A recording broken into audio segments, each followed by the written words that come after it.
As a young trans kid, Randy hated the word partner. Of course, he understood why people used it, but personally, he wasn't a big fan of the word. Then, freshman year of high school rolled around, and that's when Randy met Victoria Miles. Victoria, or Vicky as everyone called her, was the definition of a partner in crime, which was quite fitting given their meet-cute took place in detention. Vicky had moved to New York City from California, and from the moment they met, the two were like a house on fire. The pair met in detention.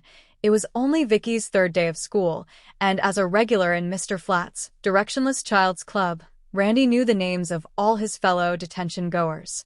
So when he walked into Mr. Flat's classroom that fateful Friday afternoon and found Vicky, the new girl, whose name had been buzzing around the school all day, now sitting in his usual seat, Randy just had to know, how does one get detention in their first week of school? When it came to detention, Mr. Flat gave zero fucks, so when Randy slipped into the seat beside Vicky's, he had no problem striking up a conversation with her. Randy learned that Mrs. Downing, Vicky's history teacher, wasn't a fan of her low-cut shirt and gave her a detention so that she could sit and reflect on what was, and wasn't, appropriate to wear to school.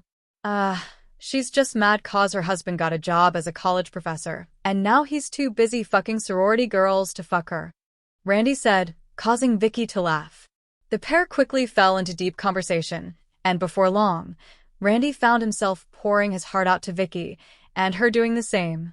Vicky became the fifth person to know that Randy was trans, and Randy became the first to hear about the horrors of Vicky's home life. Moving twice a year? Damn, that's got to be rough, Randy said as he looked at her. Vicky shrugged. You get used to it after a while, she said nonchalantly. That day in detention, Randy and Vicky swapped phone numbers and became connected at the hip. Every day after school, Vicky would hop on the pegs of Randy's bike, and they would ride to the video store. As they rummaged through crates of VHSs, they would bicker about whose movie picks were better and discuss which actors they thought were the hottest. Adam Sandler is so sexy, Randy sighed as he held up Click. Tell me you want to fuck your dad, without telling me you want to fuck your dad. Vicky laughed as she slapped the tape out of his hand. Randy scoffed. You're talking about my taste in men? Really? The girl who likes brainless meatheads who can't even hold a conversation is talking about my taste in men. Hilarious, he said with a laugh. Wow, I forgot how sassy you get when it comes to your man. Vicky laughed. The pair made their way around the store, forming their pile before making their way to the checkout counter, their arms filled with tapes. After setting the tapes down, Randy slapped a wrinkled receipt down onto the counter, causing David, the cashier and owner of the joint, to set down his magazine and grab the paper. David Hall wasn't much of a businessman. After 20 years of working as an English teacher in New York City, David cashed in his 401k, sold all his stocks, and moved upstate to live a quiet life with his wife, Gladys, and their German shepherd, Sparky. David and Gladys had more money than they knew what to do with, so when David started his video store, he wasn't looking to turn a profit. All he wanted was to build a community and give the kids somewhere to hang out after school.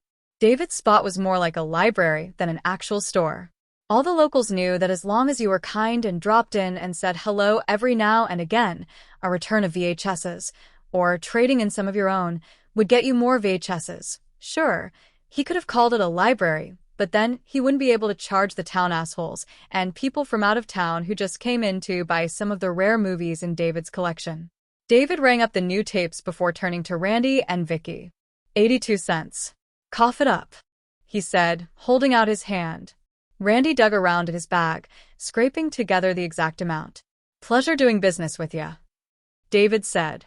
The bell above the door dinged as Vicky and Randy stepped outside and hopped back onto Randy's bike. That summer, Randy and Vicky went from the best of friends to the best of lovers.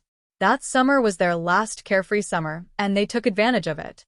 They spent their days at the lake with their friends, and their nights lying in the hammock in Randy's grandparents' backyard, staring up at the stars. Then, as the leaves began to change, Vicky began preparing to head to New York City for fashion school, while Randy would be heading to LA for film school. The couple gave long distance their all, but in the end, Their demanding schedules and lack of funds to travel back and forth to see one another led to their relationship's bittersweet end. As Randy continued to stare down at the camera, he grabbed his lucky tie, tied it around his hand, and opened up Instagram. Despite the common name, Randy found Vicky in a single search, and from the looks of it, she seemed to be single. Sinking into his couch, he let the clock run out on his job interview, and instead, he took a shot and sent Vicky his number. Call it fate, an act of God, a coincidence, or just the incredibly good juju of the tie, because in an instant, his phone began to ring. "I was just fucking thinking about you," Randy said the second he accepted the call. Randy smiled a smile so big that he feared his face would split. He'd missed hearing her voice. After nearly a decade of being apart, the pair had so much catching up to do.